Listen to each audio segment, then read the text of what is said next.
Hello, guys. Welcome once again to our talk show, The Interactive Solutions.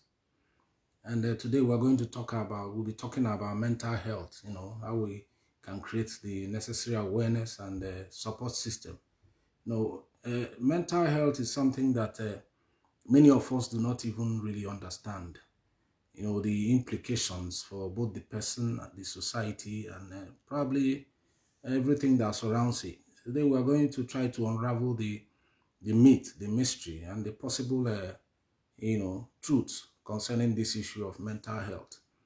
When you are not in the correct frame of mind, there are very little things you can do for yourself. Not to talk of the next person to you, the society, or whatever. So it is important for us to, really take a look, to take the dive into this mystery, into the ignorance surrounding this issue, and try to, bring to light the things that people need to know about mental health, and possibly, join the narrative in trying to raise the support system needed to combat this all important issue, because most times we do not, mental health has not received the kind of attention and support it needs. So on this podcast today, we want to take a dive into this issue and try to, join the narrative and bring out the what we need to bring out, the positives about it, and how we want to support all those who are involved in it, those who are having issues, and those who may likely, have issues, mental health issues, how you can go about knowing it, and how you can go about, supporting yourself or seeking for support. So, but with me, as always, on this podcast is are the people you know so well, those guys who have always raised the bar in trying to, bring a solution, to try to bring answers to questions. And we ask you to join us interactively to try to unravel some of the things, that surround this issue. We're talking about mental health. We want you to chime in with your contributions, with your questions.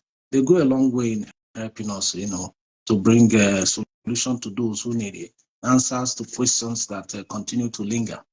And like I said, these eggheads are already in the corridor and they are waiting. I want to bring them in so that we kick off. We want to make it as punchy as possible so that you can always, you know, uh, flow with the discussion, the narrative, and try to help people, move the needle towards the right direction. So Simon is in the corridor, and I'm trying to bring him in, and then, so far the network is playing up, but I know that uh, they always play up. But at the end of the day, we always have the upper hand. So, Mr. Nadi, I'm trying to bring you in. Onyemeri is also in the corridor waiting. I guess network has not enabled us to, kick off this discussion with this gentleman. But we've always experienced such things. But I know at the end of the day, we come out, you we overcome them. So, hello, Hello, hello, T. Sam, Hello, T. are you there? Yeah, I'm there. Can you hear me? yeah, I hear you loud and clear. Brilliant. Uh, Onyemeri, are you there? Yeah, welcome back, guys. Welcome back. Yeah, it's good having you guys on. Like I was saying, I was trying to. Hello, Mike, are you there?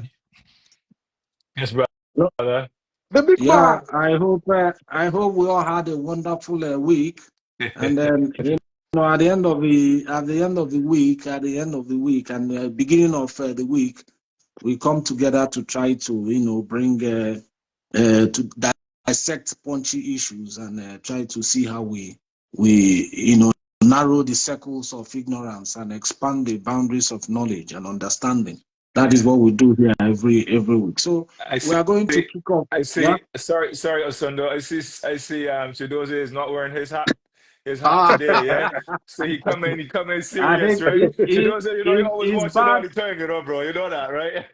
Yeah, he's Anyway, he anyway, my heart is not an everyday program. It's once in a while. I see. Okay, brother. It's all right, man. No problem, man. It's all good. yeah. Either way, it's all good. But you know, I have to say something, so you know. Yeah. Yeah. Uh, So without wasting much of our time, because gentlemen, we are going to keep this under 1 hour. Okay. Yes, sir. Yeah. What? We are going to keep it under 1 hour. So I urge you to just be punchy with your responses and very, very concise and straight to the point so that, people can always flow with what we're doing. Emmanuel Odessis, I appreciate you and the Duba's cake. Thank you for coming on to watch with us. We appreciate if you can chime in with your contributions and your questions. Now, Mr. Nnadi, I want to kick off with you and I want you to just address the question. The question is mental health. How can we create awareness? Just briefly, how can we create awareness and the support? Thank you. Thanks once again, Mr. T. I think mental health is something that we all have. Mental illness is what happens when this mental health is disrupted. Yeah. My input towards this conversation today will be going more into the viewpoint of an African, how we Africans see mental health, how we see mental illness, how our perception towards the concept of mental related issues. It's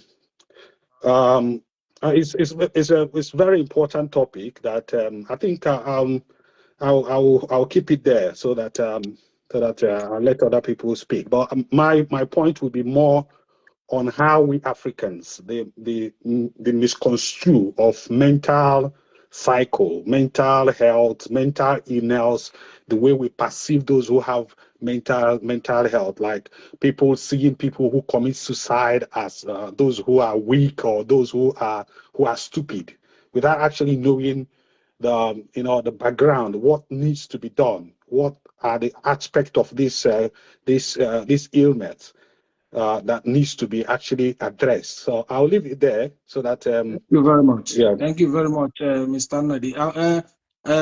Mr.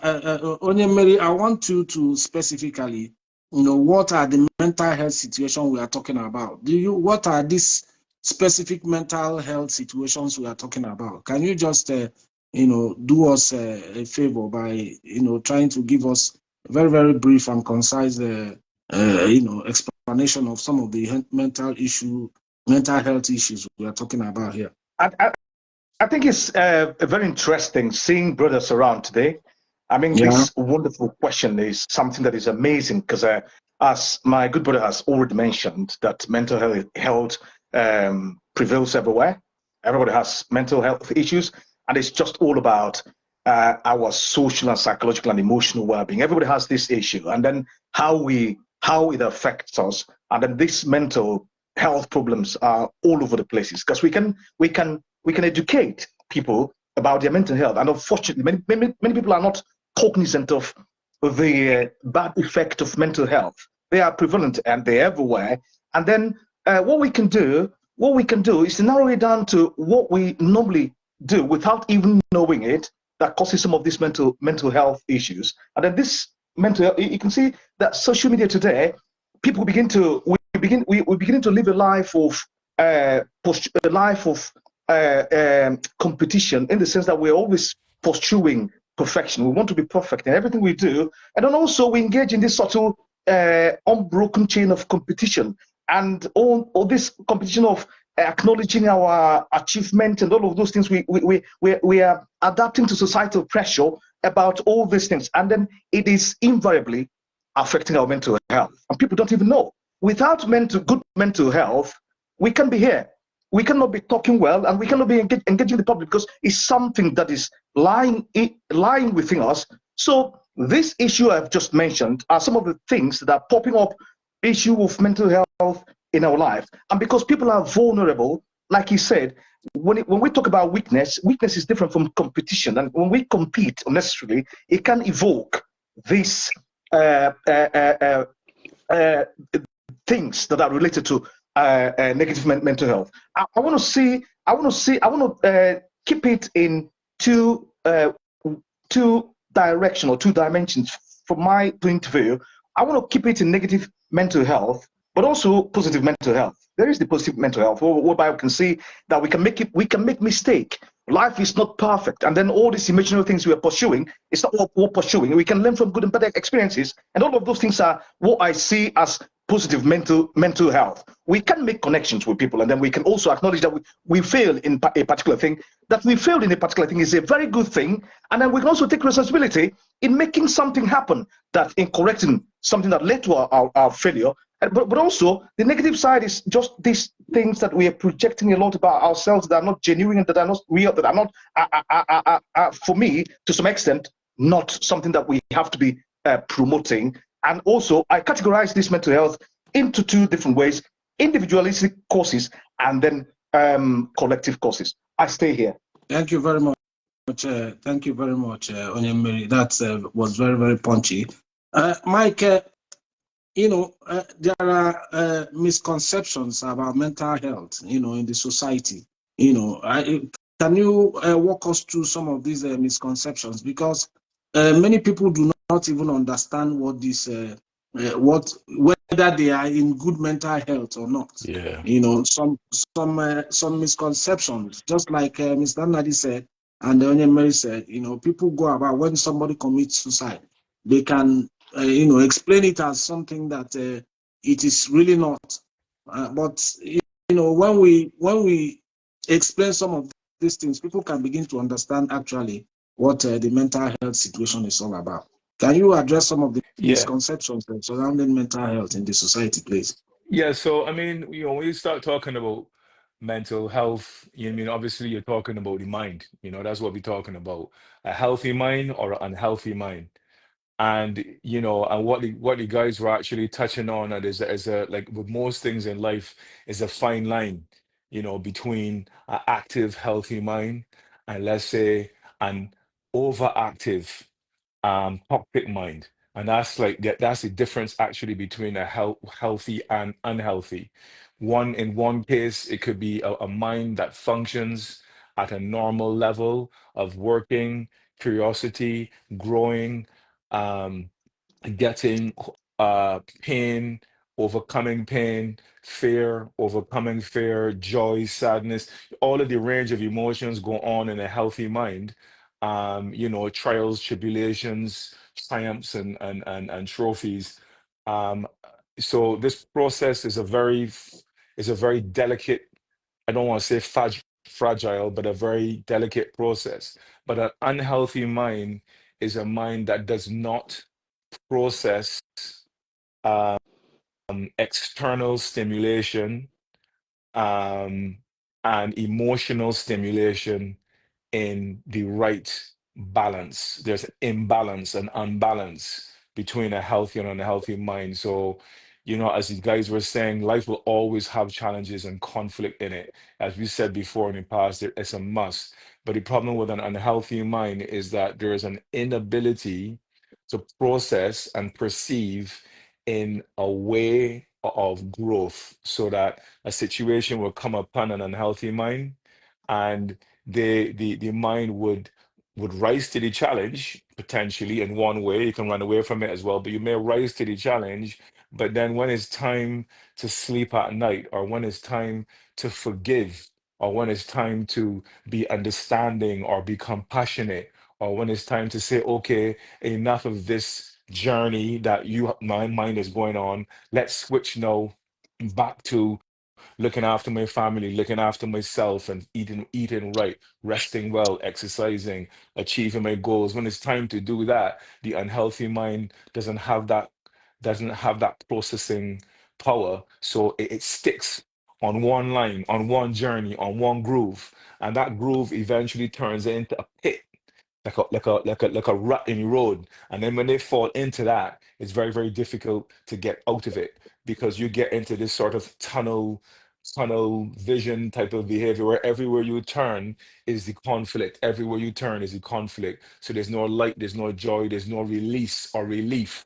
So a healthy mind can process in a, when I say in a healthy way, there's a normal process to process challenges, and then an overcoming, or at least a letting go, or at least of a trust and a patience with, like, okay, I don't have all the answers. No, this is not perfect. I'm still upset and angry, but I can still find relief. But the unhealthy mind does not find relief. It's too long for them to get to relief. Or if they ever do find relief, and they drag this weight, like that old Greek saying about the guy who's pushing this boulder up the hill, always pushing a boulder up the hill. So anyhow, that's just my brief introduction to a sort of mental healthy mind and unhealthy mind, and yeah, and then we can move on. Thanks, guys.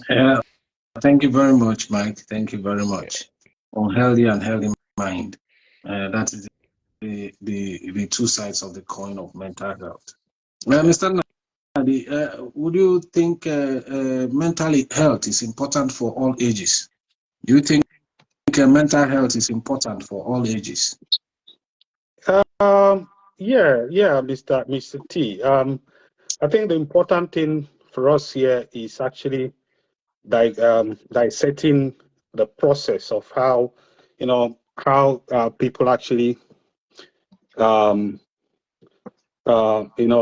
get attacked by this mental illness, and to paint a better picture of this concept, I would like to establish that if we start looking at mental health just the same way we look at our physical health, even though that I may even strongly argue that our mental health is more important than even our physical health, because obviously it is our mental health that actually empowers our physical health. If you're not mentally stable, it's there is no way you will live a healthy life.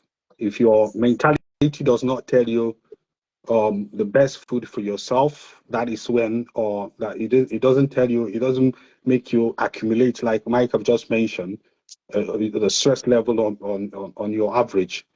It leads you to go and do drug abuse. According to studies by the World Health Organization, this illness, mental illness, is more relative to people. I think it's about 50% of those who got affected by mental illness is within the age of 14 to 20 something. So just like I've mentioned before earlier on, is there is two segments to these things. There are the segment of the well-being, your mental well-being, being able to control the way you think, the way the way your human agents interprets situations around you. And then the other bit is when you didn't manage this process properly, you end up having a mental civility. You have a mental civility where it leads to crisis, where it leads to somebody going insane, or somebody being attacked, or somebody abusing drugs, or somebody abusing alcohol. So just to answer your question quickly, mental health is for everybody. Everybody needs to be conscious of their mental health. But the mental illness, it varies by age. It depends on some are generic, some are habitual, some are it depends on different varieties and different categories of it. So I don't want to stress too much, but I think if that answers your question, yeah, that's all I can say for now. I can make a quick comment on that. Yeah, you can comment. Let me just throw your question, then you just make a quick comment, and also make a quick comment on the We are talking about mental health. It's not an everyday conversation. So how can we normalize this conversation so that it becomes an everyday thing? People can now be talking about it freely, just like you say, I'm going to buy hair cream, I'm going to buy soap. Since what we do is dependent on the state of our mental health, it is important that we make this a normal conversation. So how can we normalize a conversation about mental health in our everyday life? So while you are making a brief comment on what Mr. Nadi said, we also want you to address that other one too. Yeah, I think I've kind of addressed the other one to some extent, and I could say to a large extent in a way. Just like he was saying, it was a wonderful point from him. I think our mental health is also it is connected. Just like we are connected in the world, the world is getting more and more borderless. Our mental health is also connected to our physical health. And have you ever wondered why the other parts of the world with sound mental health are the one that are seen as more developed than the other?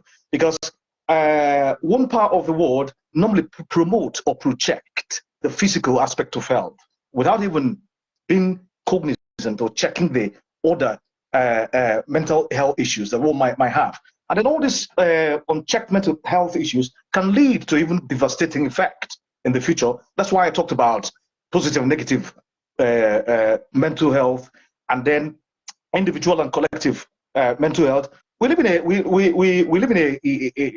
a society where everything is getting or going digital, and if you can't match the space, I mean, you might be left behind. So I think we need education. We need more education. We need more education about these things in our different contexts, especially in the countries or in the areas where we have less education about our mental health. I know how much people, some countries are budgeting for mental health education. Also, we need mental health funding. And I also know how much some countries are budgeting all for this. We need engagement. We need to be talking about this. Just like I said in our earlier discussion about slavery and all of those things that we are doing for hatred issue. We need to be talking about it. Because if you don't talk about it, how can you solve that problem? Many people don't care about their mental health. Many people are focusing more on the physical health, going to gym and getting a lot of muscles. Have you seen Putin? Have you seen all these guys that are leading the world? Do they have muscles? Do they have big muscles? But I'm not saying that big muscles is bad. But yeah, of course, you can understand where I'm getting at. So it's not just about getting one side of the physical health. It's also balancing it with the where it is connected. So if we get into policies, pushing for laws that can help elevate this knowledge about mental health, people can begin to see that it's not just about these competitions, this subtle competition, and this projection of an image of happiness on Facebook or Instagram, and always trying to like put yourself in a position where you're not, because you're putting some camera lights around in the corner, and also living a fake life. All of those things contribute to what people are suffering today in terms of mental health. And we need especially these mechanisms of platforms, social media platform, using it in a positive way. That's why I mentioned about positive way, in a way that will be healthy, letting people know that it's not just about projecting fake life and fake image. It's also about putting a positive way, that telling people, being honest to people, and then people can also be willing to help and know when to reach out to help. Because all of those things about not educating them, not making laws, and not telling people about their mental health issue. Even some of our leaders, most of them, you see that some of them, they travel somewhere to take medical treatment, but in the short or long run, they die there. Why are they dying there? It's not because the medical doctors are not good. It's because they don't even know the gravity of their mental health before traveling. They're just traveling to get a treatment or to meet a doctor or what they might term as a high doctor. No. We have to be educating people in everything we do if we want success. We need education. It's not just about going to school. Education is about talking about things, discussing it, telling people that this mental health issue we're not checking is also affecting us invariably. What are these individualistic actions that are leading to more dangerous and devastating effect? It's some of these things we're doing because we want to compete. We want to compete all the time. Something competition. I'm better than you. I'm richer than you. I'm all these things. These are impacting our mental health. But the collective way is making a society, helping the children to learn that they can fail and they can also take responsibility for failing. They can also make mistakes. They can also have bad experience, because if life is just about good experience, I don't want to live a life that is just about good experience. I want to have bad and good experience, so I can always balance it and let people know that life is not just about one-sided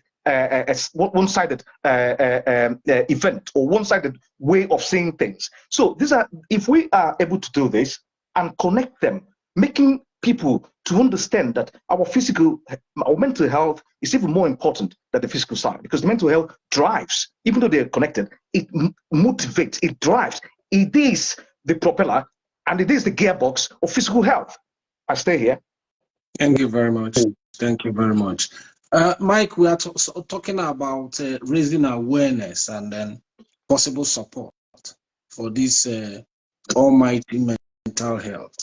I want to know what you think the roles the media and the social media can play in shaping perceptions and the likely responses that we look at generating with social media and the media, the orthodox media and then the social media. So what roles they can play in helping us to shape perceptions about mental health?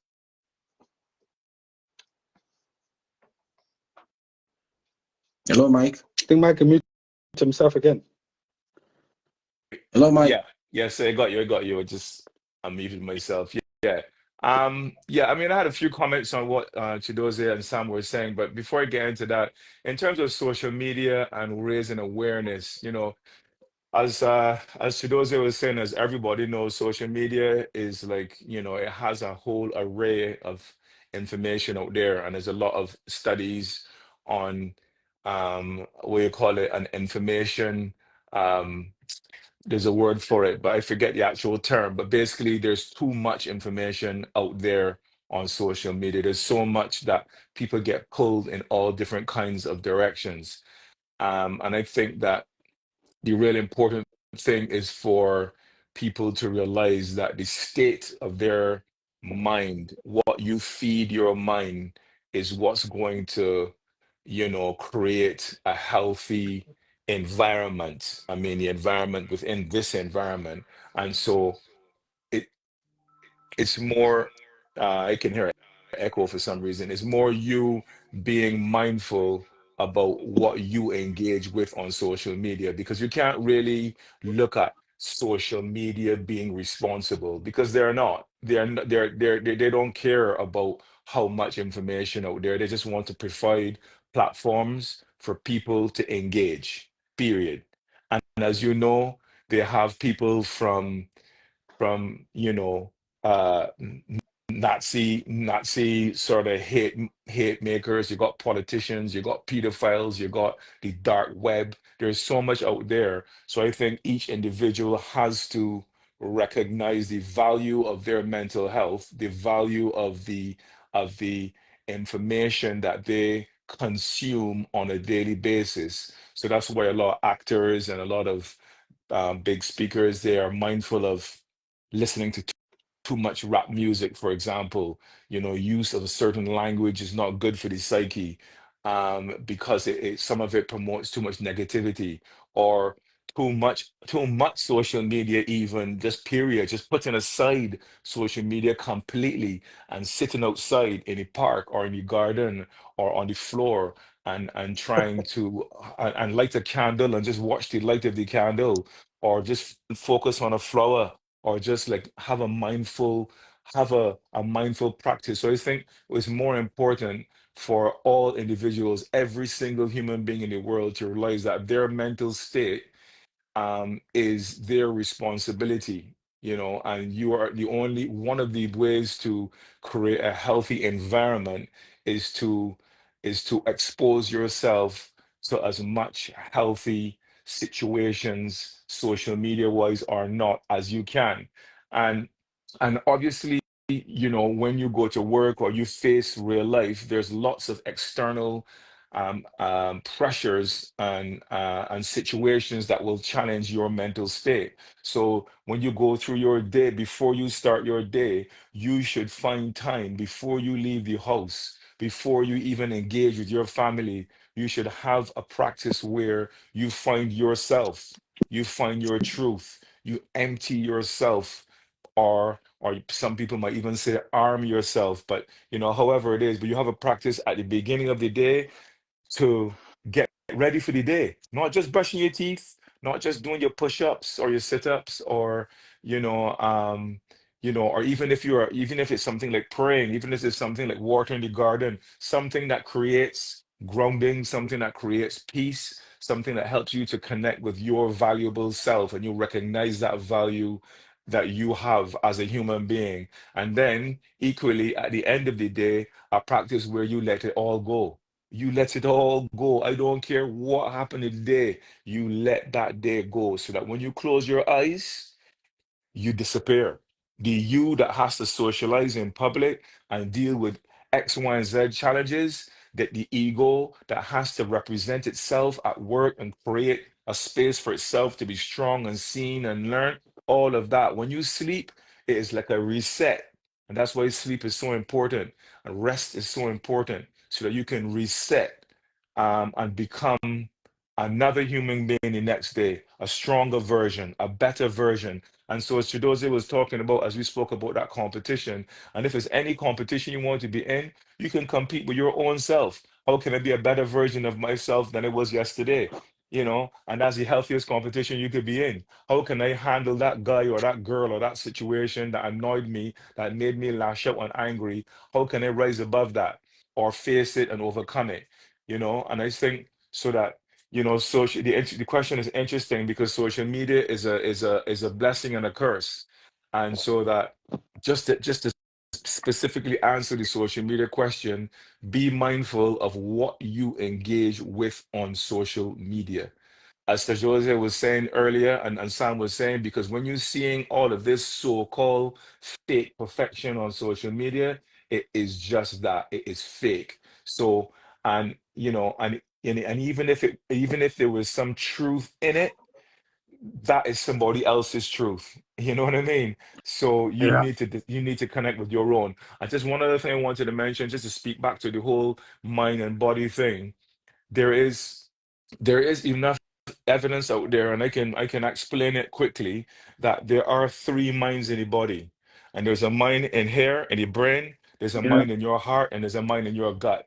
And the reason why that is so is because the same serotonin chemical that lives in your gut, there's serotonin that lives in your brain.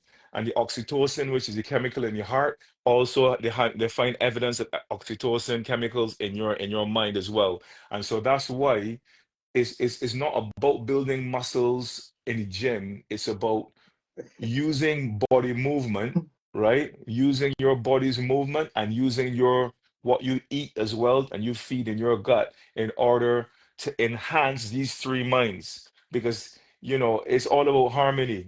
When they talk about even in the Bible, they talk about the Trinity, right? The Holy Trinity. I don't know a lot about those things, but what I do know is that what they're speaking about with the Trinity, and what they're speaking about where anything where there's a three, or there's it's harmony. So when you harmonize the gut mind, the heart mind, and the intellectual mind, that's when you get peace, freedom, and growth. Because there are messages that your gut is going to give you about need, and about need and self-worth, that needs to be acknowledged. And your heart, where is it? Your heart mind deals with trust, and it deals with uh collaboration with others. And then the intellect is about analysis and evaluation. And as you can see, all of these qualities are will feed that mental health state, that will keep you away from ill health, right? So yeah, that's my answer, Thank you brother. very much, Mike. Yes, yeah, Thank yeah. you very much. Thank you very, very much. Miss Anna, you were talking about coming from the from the position of the African when in addressing this issue. And then we know that mental health is something that we really talk about over there. And even when it is talked about, it is always in the negative. It is always, misinterpreting what has happened instead of delving into the root cause of what it is that happened. So, in regards to this, how can religion and culture play a supporting role in the stigmatizing what is already something that has come to be consistent with the society over there? Yeah, Petit, thank you once again. The good, I think this is a big part of this conversation in my personal view. Like I've just mentioned, like as I was saying before, we ought to know about the background to what this mental health is. How do we actually approach it? How do we even have the conversation? How do we discuss about it? Because it's quite important. I think that is the most vital part of the conversation for us that are from Africa, because the conception, the perception of mental health in Africa is not even on the positive side. We are not even ready to have that conversation.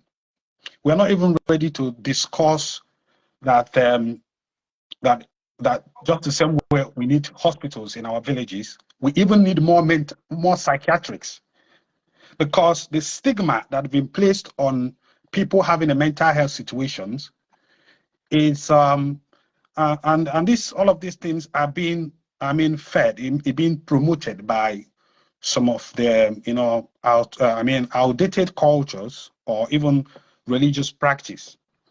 I don't know if you're getting what I mean. So yeah. There are some of these things are things that have been in civilized community, in civilized society that we live in. Some of these things have been understudied. Not just understudying it because it's some aliens from other planets that are affected by these situations, because these are things that is common. These are things that in most cases, if we are not actually, using the right approach, it can get even worse, and it keep affecting society, keep affecting, the everyday life of society. I'll give you instances like in Africa today. If somebody have ADHD, it's assumed that the person has some kind of indiscipline. The person is indisciplined. He's not properly trained. I've seen a video of some kids in part of the eastern part of Nigeria who are doing drug abuse. Instead of these kids to be placed on rehabs or have therapies and all of that, they've been flogged. They've been flogged to it's like somebody who have got trauma, because some of this, we have to understand how these things deteriorate. We all have mental health, like I mentioned before, but if those mental health, if those situations, challenges, stress that comes along with the situations around us in our community, poverty, some of us have odd stories about our families, our uncles that are wealthy, and some of us couldn't even feed, and we are left to starve. These are trauma that people live with. If this angle of this cycle is not properly approached, it deteriorates. It goes from just being a normal stress to a severe stress, and then it goes to crisis. And when it comes to that crisis, that is when people have bipolar, people have different types of illness that comes alongside with these things. And some of these things are even hereditary. Some of these things are generic. Some are passed. But those things that is around our society are the major causes and factors that triggers them.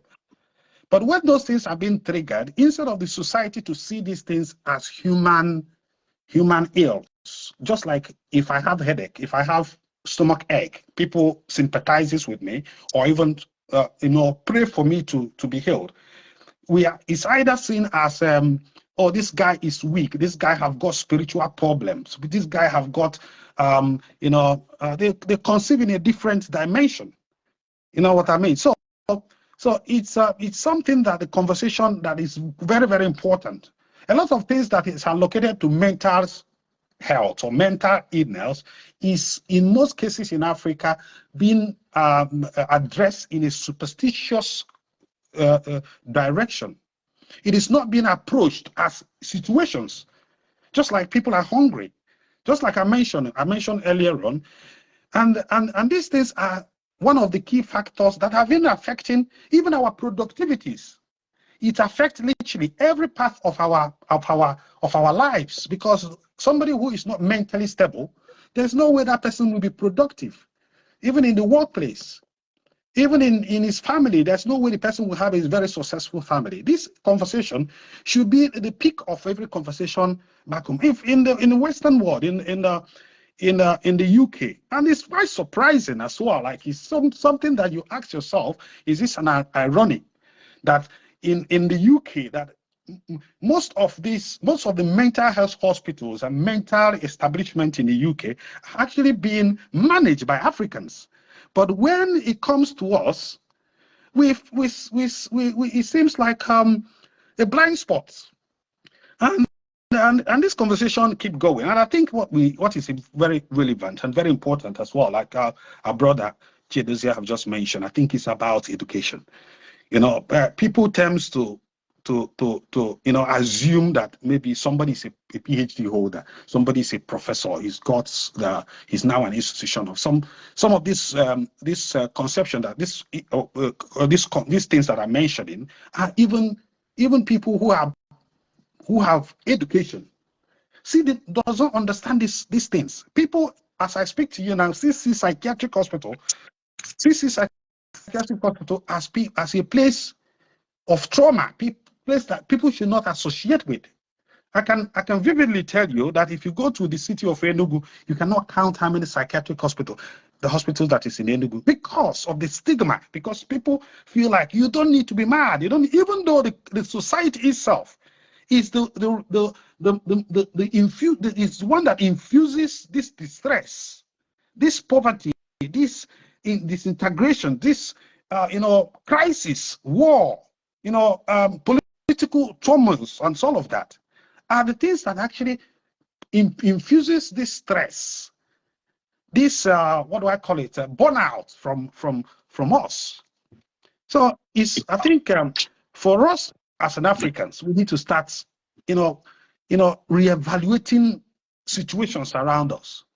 First of all, understanding that what actually exempted us from other animals is our mentality, is our brain. This is the motherboard. This is the brain box. This is what actually informs your leg. This is what informs your stomach. If it's not in order, there is no way the other part of your body will be functional. And I'll leave it there. I have a lot to talk. Thank you very much. Thank you very much. Mr. T, just a second, please. In relation to what our brother has said, I think it's very important statement. To ask you a question because these ideas, it comes because I was following the discussion. I think it's still on the same trajectory. Just okay. Because I was having a conversation with somebody, and the person said it is okay not to be okay. Yeah, it is okay not to be okay. And then now we are talking about the stigma, and then the tendency for us to try to put these things under the carpet, sweep them under the carpet, as if to say they don't matter. Yeah, that is what it is. Yeah. So, but it is important that we have open and honest discussions about these things, so that it is what that you begin to find solutions to them. Yeah. So, in line with his exposition, I'd like to know how we can sustain and how we can generate and sustain a culture of openness and honest discussion surrounding this thing. That is where I want you to come in, while you try to also, take a shot at part of what he said. Yeah, well, there is need not just to talk about them. You need to talk about them in an open space, in an honest manner, And then Yeah. when you maintain that kind of atmosphere and culture, Yeah. we tend to put those things to air and sunlight. And anything that you expose to air and sunlight, the tendency is that you have the thing will easily, get the necessary attention rather than, maintaining the blind spot, like Sam said. Yeah. Well, I think it's about. Thank you for giving me this time. I think it's about. Like I said, it's about what we prioritize. If we prioritize mental health, I think this education is just part of it, but it's a bigger part of it because ignorance is a bliss. You know, it's not just about getting education on the paper, but also taking action to demonstrate that this education is worth having in the sense of what we promote with the certificate we have. Certificate is always very good, and then it empowers us to do a lot of things using it as a tool. So if we look at not having enough psychiatric hospitals, but if you look around, we have more estates, more buildings all over the places. Even in the next couple of years, it's going to be estates everywhere. But it's just that pressure, societal pressure, and giving into that pressure, it makes it difficult for people to contribute meaningfully to something that can elevate the status of the society. What are we talking about? We're talking about prioritizing mental health, and we're talking about culture that influences us negatively, because a culture is not static. Culture is dynamic. There's always going to be changing procedures in culture, and if we are changing, if we are trying to adapt, while understanding that culture is not static, I think it's important for us to see that we can challenge those stigmatizing language. Those languages is what our education can empower us to stigmatize, because people are ignorant about where they are, what is actually happening around where they are. So how can they challenge anything? So we also can play. That is what I categorized before as individualistic action and collective action. Collective action enables us to have empathy and then put ourselves in the situation of what people are passing through, and being able to push for laws. I talked about it, being able to push for laws that can help fund mental health problems and challenges in the society. And also, like you said, having a conversation. I keep mentioning this in all our podcasts. I said, if you never converse, if you never discuss about anything, you can never find a solution about it. Look at what was going on today in the church. We normally have a mass. So, and this thing's not kind of contributing to a negative mental effect on people. Now we're going to have a mass. We're going to have an African mass. We normally have you don't have to be you don't have to be familiar with Catholic anyway. I'm just telling you how it was. Mm-hmm. We can have a Filipino mass. We have a Palestine mass, a mass to support Palestine, a mass to support. We normally have a Middle East mass. But now when it comes to having a mass that concerns Africans, they call it migrant mass. I told them, no, we don't. There's something like migrant mass. I don't believe in anything migrant mass. Could you please elaborate what you mean on migrant mass? And when we debated, all of them were saying they apologize because I spoke up. If we don't contribute collectively to making things happen in terms of promoting our mental health, because I said before, mental is just part of something I'm going to say in the end. Mental health is this supercharge, is the engine, is the propeller, is the gearbox of our physical health. And our brother has also mentioned that it's not just about getting muscles. Getting muscles, applying those three important, relevant minds of our body is also very nice. But the muscles cannot work. The mind of our body also relates in a way to the mental health. And in terms of what social media can do, we know that we have the positive side of social media. It's there in abundance. But then we also have more negative influence in social media, because it makes people to live fake life and to project themselves, project image that they are not, just because of societal pressure. So if we are able to collectively suppress societal pressure in terms of what we are able to do, realizing that our culture is dynamic and our culture is not static, we can also change not only mental health, but a lot of other things that are hovering around us. And in such a way, we can make a reasonable progress, which is about accepting that somebody can fail, that somebody can make mistakes. The society is imperfect. In an imperfect society, there's never any way you can be perfect. So there's no need of fighting for who is going to be the richest or who is going to have more houses than other. These are all stress. Okay, if I ask them, why do you eventually die and leave all those houses? They will never answer. They will never answer the question. I'm not saying that getting a house or acquiring a house or building a house is very bad. Or get my point of view understood. I'm saying that when you overstress about something, if you prioritize or fixate yourself in all important things in a society, that society will always have problems, because in the end, every leader that comes in will always emulate what the past leaders have done. There's no problem in having about 7 psychiatric hospitals in Enugu. There's no problem, but it's just about what we prioritize. When we begin to prioritize mental health in such a way that's going to be positively affecting our society, that is when we're going to be elevating other status in our society. Without good mental health, we cannot operate well. Thank you. Thank you very much. Thank you very much, Onyemere. Thank you very much. Mike, I want to take you on this. You know, the early detection of any situation, helps to, find solution to it easily and quickly. So what roles do you think parents, teachers, significant others can play in the early detection of mental health issues?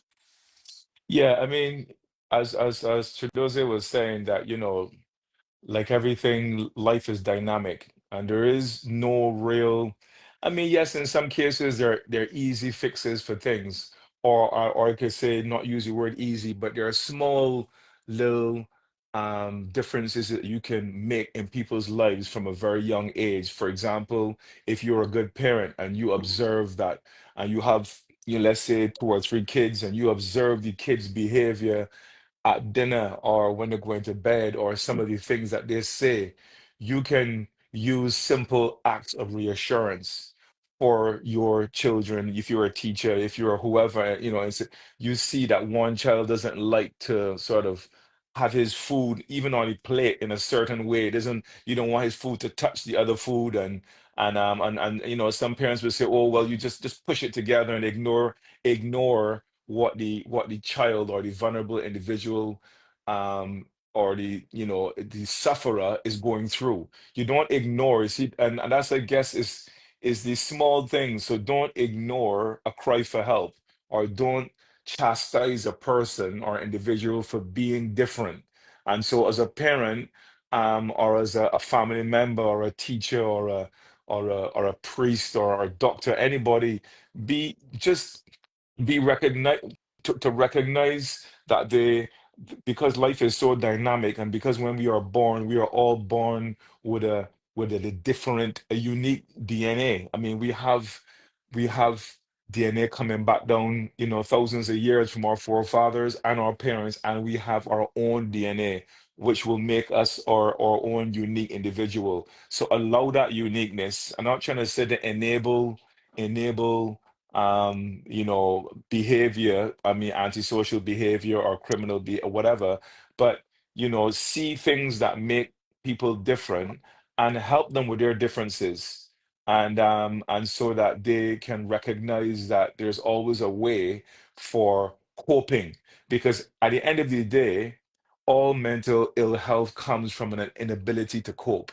So when you have when you develop coping strategies, so you tell your child that doesn't like the food touching other food, and say, listen, when you're at home eating with the family, we can make allowances for you that your food doesn't touch the other food.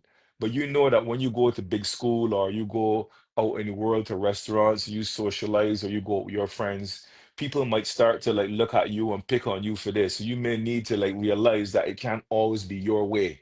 So there's a compromise. And those people who have those early onset differences, they feel that they are seen, and that somebody's there trying to understand them and trying to teach them. There's nothing wrong with being different, but at the same time, this world will not always bend to your will. Sometimes you have to compromise and do your own part to put aside your own personal dislikes, and move on, which is a case for maturity. So, but as you very correctly said, it starts in the home, it starts in the classroom, it starts in the smallest subtlest ways, because if you get into it early, you can't change completely, but you can learn a coping mechanism.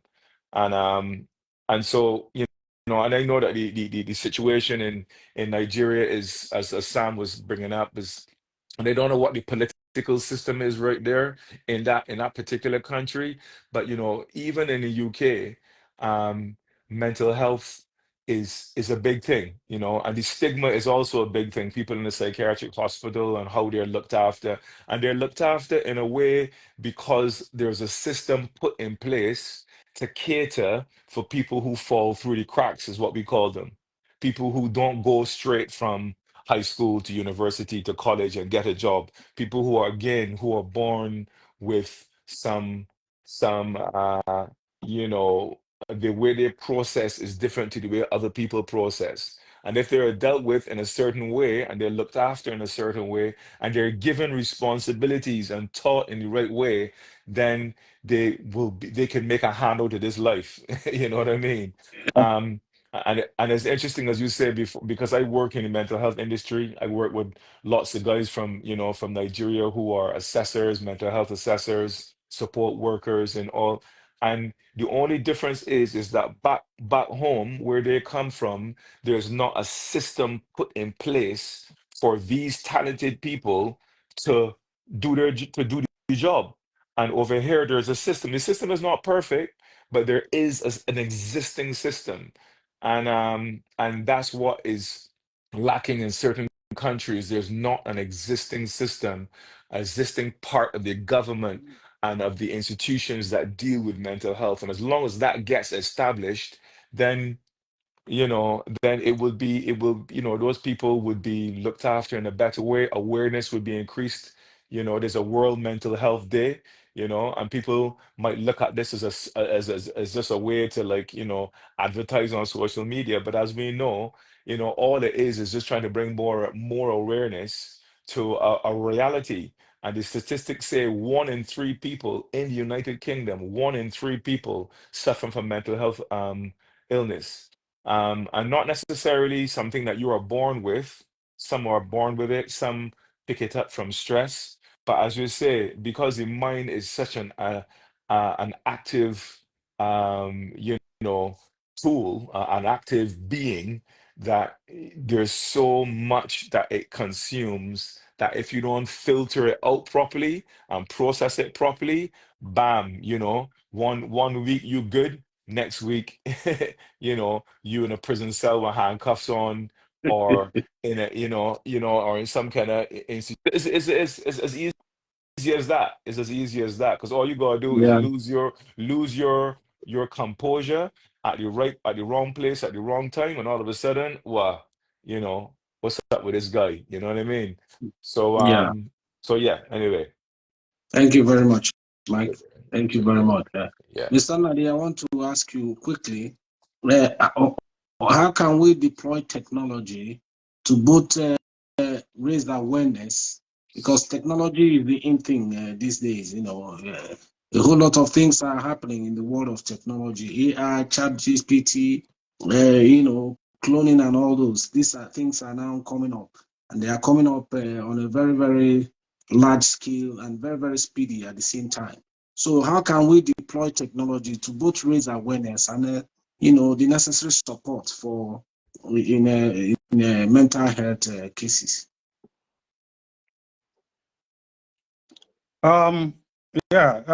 Mr. T, I think this the whole cycle of mental health is something that has a lot to do with communities, a more community therapy. I think I didn't answer that question properly when you were asking me before about how religion, culture, helps to permutate our mental health, situation. It's quite apparent that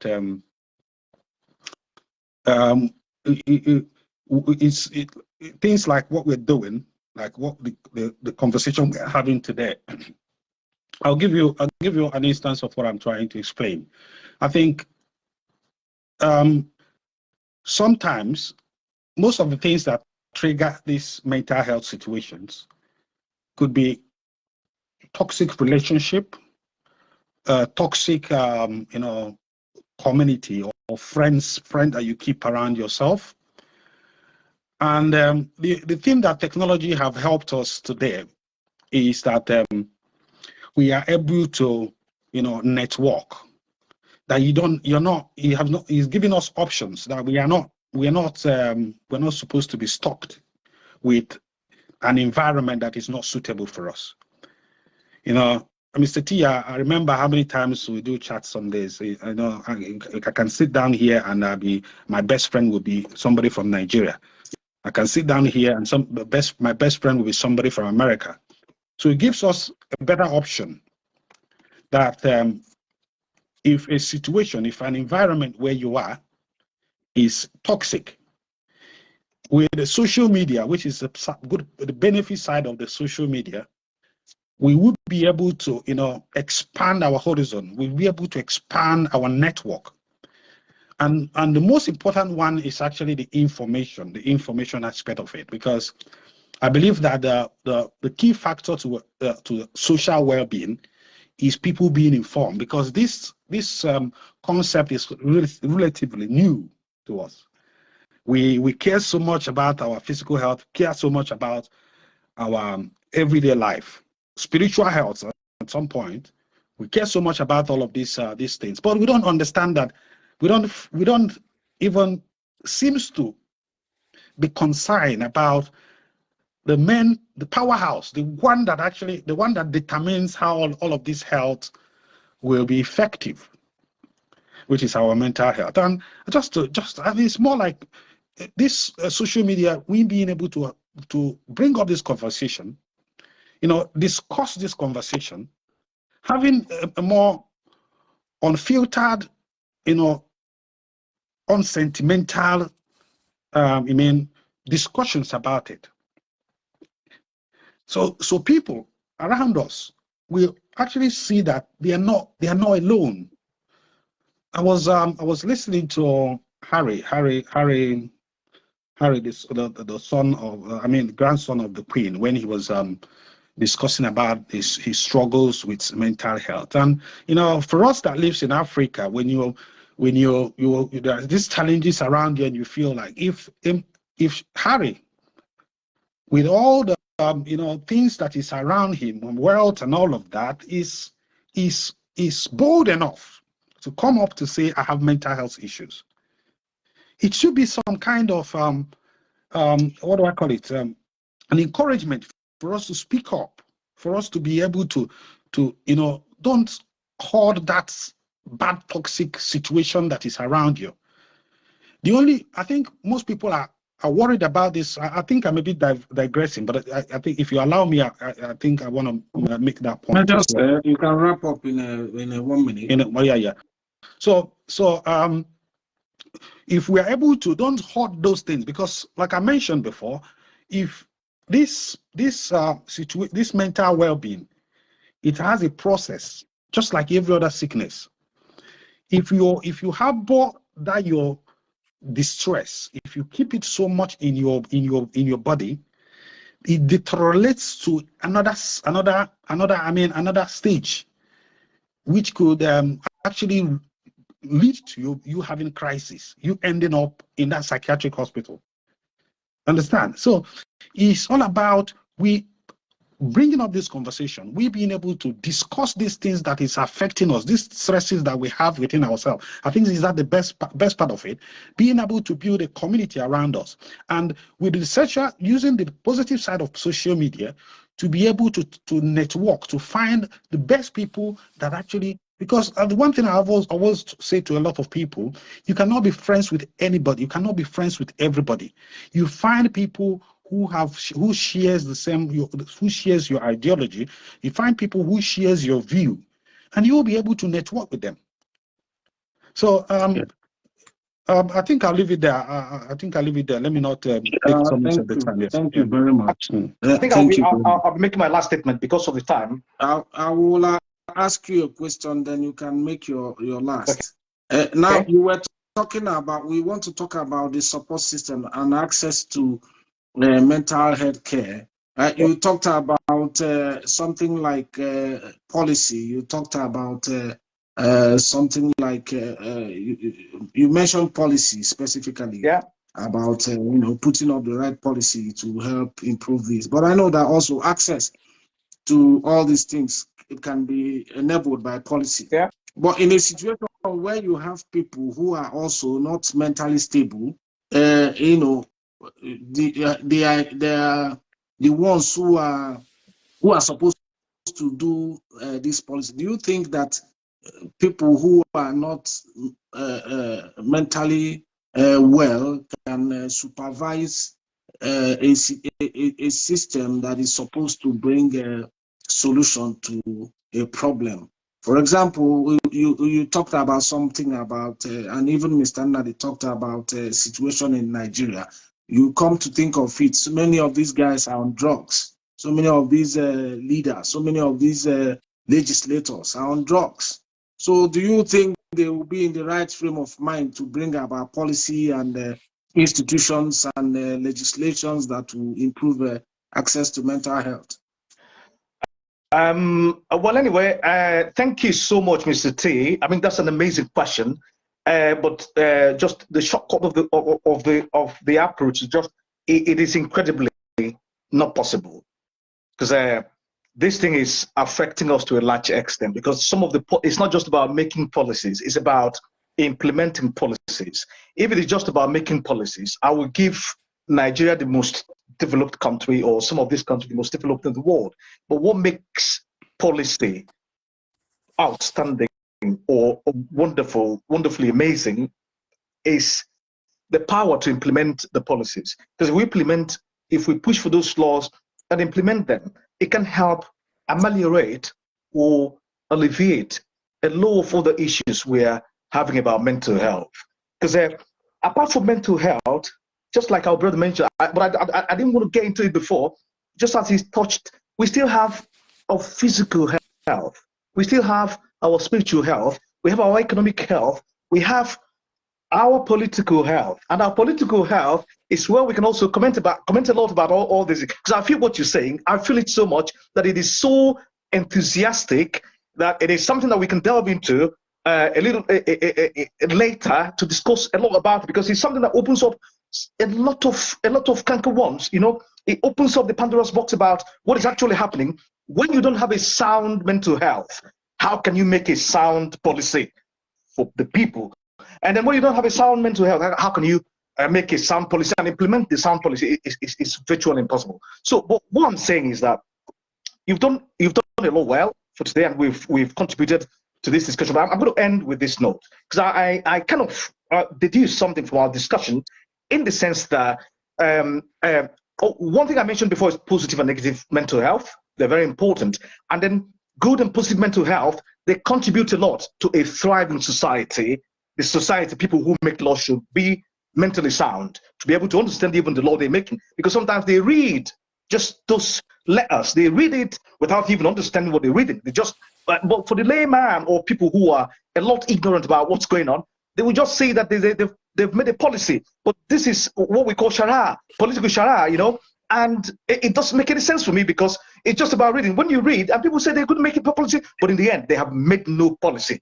And if you follow Nigerian politics critically, or if you followed it before, you will observe one interesting thing, that when it gets to 6-8 months to presidential election, or the mini election after 4 years, you will begin to see policy after policy, policy after policy. They were making policy until the election, just to tell you that they are working. But that one, we can also comment about our the political health on that issue. But you see, since a good and positive mental health contribute to a thriving society, I think it is fair. It is fair for us not to ignore I mean, we don't have to ignore the negative complexities and challenges of the negative side of mental health. And then, because if we ignore this, it's going to impact our society negatively. And this is part of what you've just mentioned. Again, since if we ignore it, it's going to have a far-reaching consequences on everything that is being done in the society. Because when we are not mentally sound, how can we mentally produce something that is sound? And then again, on the, if you watch, culture is not static. Culture is dynamic. And in terms of what I've mentioned before, when we were talking about culture, I mentioned about high and low cultures, and then individualistic and collective cultures. It comes back to this discussion about individualistic actions and collective actions. Our collective actions in terms of this act of kindness, we need to educate more. We need to raise more awareness about mental health. We need collective act of kindness. We need conversation, like we've mentioned before. We need empathy. We need a good approach to this discussion. We don't need to be running away from this discussion, for people to be educated about what is actually happening. And then if we do this, we will actually get a better result from what we have before. And then I strongly believe that's going to be, I strongly believe that it is ethically justifiable to make mental health a human right, a fundamental human right issue, just like our physical healthcare and education are about fundamental human rights. Thank you. Thank you very much, Onyemere. Mike, your last, and possibly you can just round off and give us your final on that. You talked about the three minds, Mike. Yeah. Yeah, and now I want to ask you: Can spirituality help in a kind of finding a sound solution for mental health? Spirituality. We talked about spirituality before now. Can the spiritual mind affect positively our mental health? Yeah, I mean, because for me, you know, spirituality is really about self-discovery. Spirituality is about understanding your very existence in this life, in this conscious body that you are in. You know, spirituality is about understanding your purpose, understanding your value, understanding and actually, and with that understanding and with that awareness and self-discovery, making you connect with, my man Chidoze, they like to say, the collective. Understanding yourself starts to allow you to be like a light for a light in the world, a light in this existence, so you can understand what your purpose is. Everybody wants to have a purpose. You know, spirituality is about meaning and is about purpose. And without meaning and without purpose, you are like a flame in the wind. You're blowing all around. You're going this way and you're going that way, because everybody in all of their anxieties and fears and movement and, and dynamic actions are looking for purpose. They're looking for meaning. They're looking for them to mean something, their actions to mean something, to have some connection to the rest of the world, the rest of this existence. And spirituality speaks directly to that. And that's why that expression, that will Taoist expression, that everyday life is spiritual life, because the way in which you carry on, the way in which the mind and the purpose and the understanding with which you get up in the morning and do your ablutions and get off to work and converse and connect with the rest of the world, the way you do it is spiritual. We might be living in a material world, but without the spiritual, without the meaning, and without the purpose, you are lost at sea. And then with that lost at sea sort of wandering, then your mental and physical health are much more vulnerable and easy to get to become ill. And and as you were talking about, a whole society can be ill. Not just talking about individuals. You have leaders, you know, and presidents and prime ministers that are mentally ill. They are mentally ill because you see the things that they do, they have to be mentally ill. You understand? Exactly. So Exactly. so you know, it is a very it's sort of one of the most obvious vital conversations, and not just conversations, but something that we have to implement into our consciousness on a daily basis. How do I create value and purpose in my life every day? And if you really want to create a value and purpose in your life every day, then you will find that there will be less animosity and less conflict and less of this competitiveness and comparing. The whole comparison trap would be a lot less, because because when you find true purpose, you don't need to compare with anybody else. I mean, yes, of course you will observe things and you will learn from people, and you will learn from situations externally, but it's not about you're learning that it might pull you forward, but it's not going to give you a grudge or and try to like take you out of who you are, you know. So 100% the spiritual path is as important as it's just the same thing as breathing. You know, when you breathe in, you take in and then you let go, and then you take in and you let go. Even that simple balance is the same way your mind will work. Your mind can expand and take in information and then let it go, and then take in and then let it go. And then the whole symbiosis and the whole unity will continue. So yeah, I mean there's no limit to the importance of understanding yourself and having a healthy mental outlook on yourself and on life. No, there's no limit to it. So thanks for the topic, guys, and the opportunity. Thank you very Thank you, much, Mike. Mike. Mr. Well, Mr. Nadi, what is your last? Give us your last on this. We have already overshot our time. My last will always be this similar to my first. Mental health. Mental health is a human health. It's part of human health.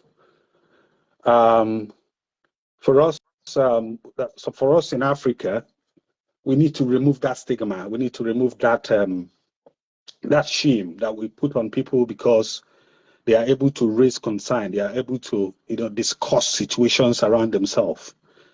We should understand that the brain reacts more to perception than reality. There are things that we think about. Our brain reacts to those things more easily than what we can see, basically. So we need to understand that mental illness is not some taboo. It's not things people should be ashamed of. It's not things that the family of people who have got mental situations should be isolated. They actually need what they actually need is they need comfort. They need empathy.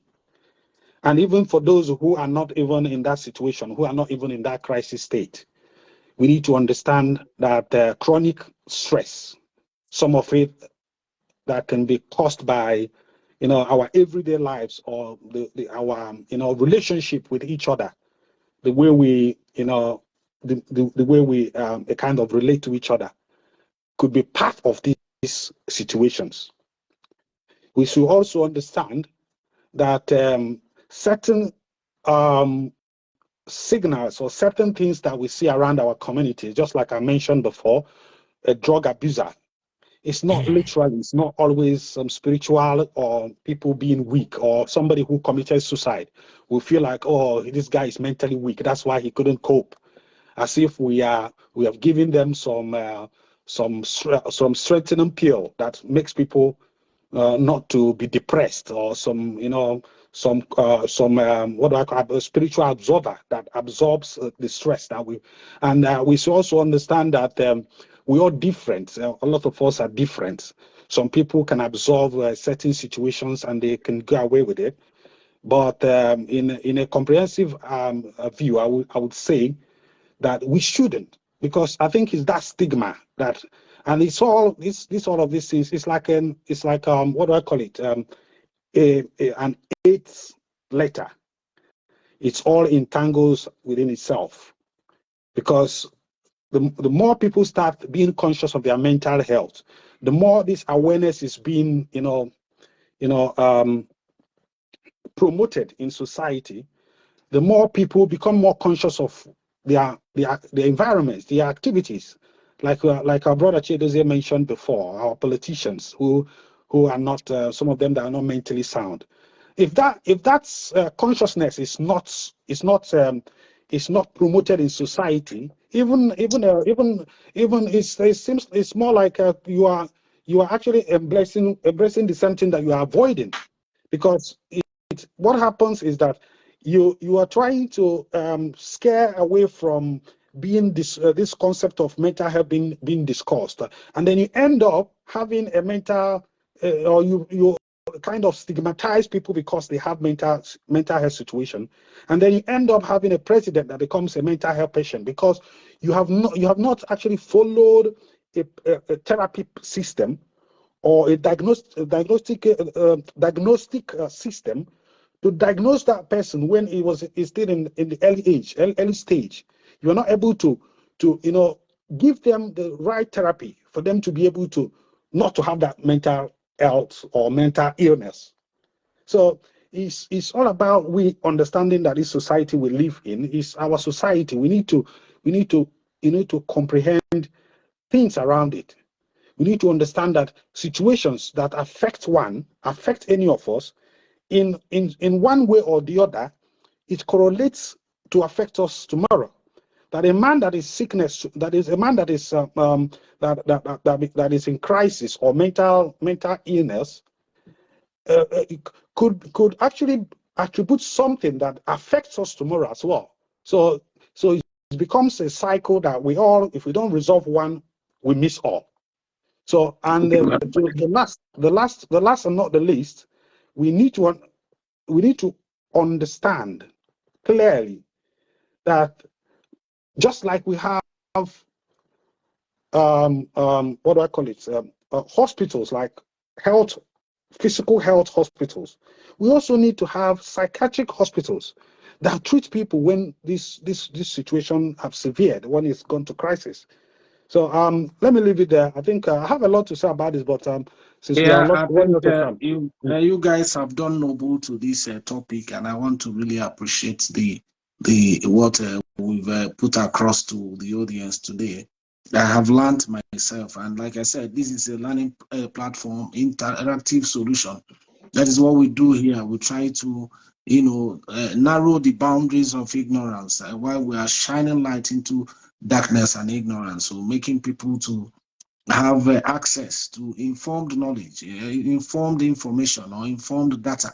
So while we come here every Sunday, to pour out what we've tried to, gather over the week, it makes my day because I learn, and you guys continue to push back on this and try to, bring solutions to situations and answers to questions. I want to acknowledge all our viewers, people who have made time to be with us today. We do not make light of that, and we want to thank you immensely for having given us your time, and listening to what we try to put across to you. And for the eggheads who have been, taking the shots, who have been on the front line and the firing squad, I want to really salute your sagacity. I want to thank you for always not letting down the bar. You continue to increase and raise the bar every day, every Sunday rather. Thank you very much, guys. And as we go into the next week, I wish that we go in there recharged and come back on Sunday, shooting from the waist. Thank you, guys, and have a beautiful evening. And the rest thank you all, and blessed weekend and blessed new week. Thank you all. Thank you. Take care. Thank you very much. Thank you. Have a wonderful day, Blessings, guys. guys. Okay, all the best. Yeah.